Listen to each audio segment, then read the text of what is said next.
Here I'm logged in as a sales user. So the typical way how to manage records within Salesforce is to click on the appropriate tab, find a record, and now that I can see the detail view, I can modify any of these fields individually. But now there's a better way how to manage records within Salesforce. So let's look at productive. So here I have all my account records on a single page, grouped by account type into separate columns, and sorted by last activity, that you can see here. So the accounts with the oldest activity will be on top of the list. As well, I have key information from the account record, like the account name, phone, industry, and annual revenue. So all these fields can be configured by your administrator. Now let's say I want to find all the accounts that have a potential upsell opportunity. So let's change the group by field to upsell opportunity. So now all my accounts have been grouped by the upsell opportunity field. I can see that there are no accounts that have indicated that they have an upsell opportunity.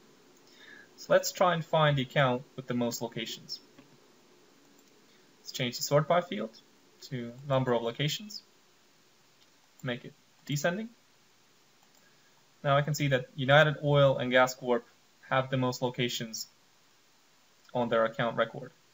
So what I can do now, I can drag the record and drop it in the yes column, and this will update the account record, indicating that it has an upsell opportunity.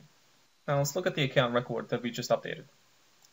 So if I click on it, it will bring up the detail view, where I can see all the fields, and we can see that the upsell opportunity field has been updated to yes.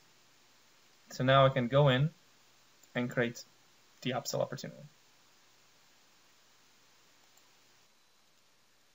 Additionally, I can jump into the full screen mode that removes the header. So this view works great with the tablet devices, where you can quickly on the go drag and drop and update your records.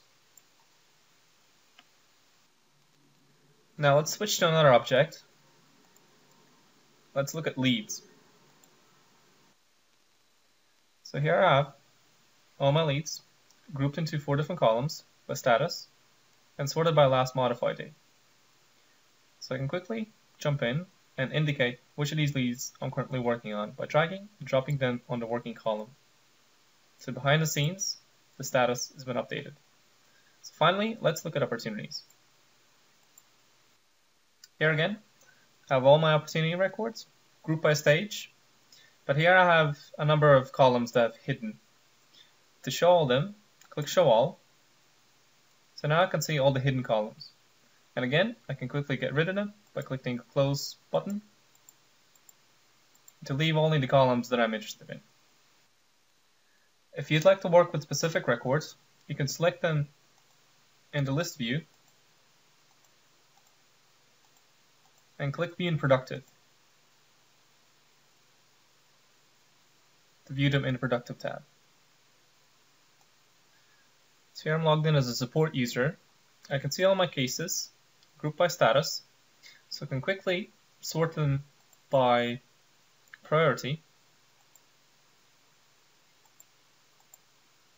to get through the more important cases first.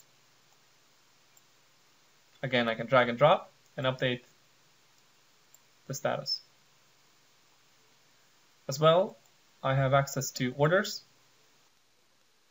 Here, I don't have any orders assigned to me, but I can look at all the records that are shared with me. And I can see that there are quite a few orders that have been new, so I can quickly drag and drop to the processing status. And finally, let's look at users. Now here I can see all the sales reps grouped by a sales area, and if somebody joins a different area, I can just drag and drop and update the user record.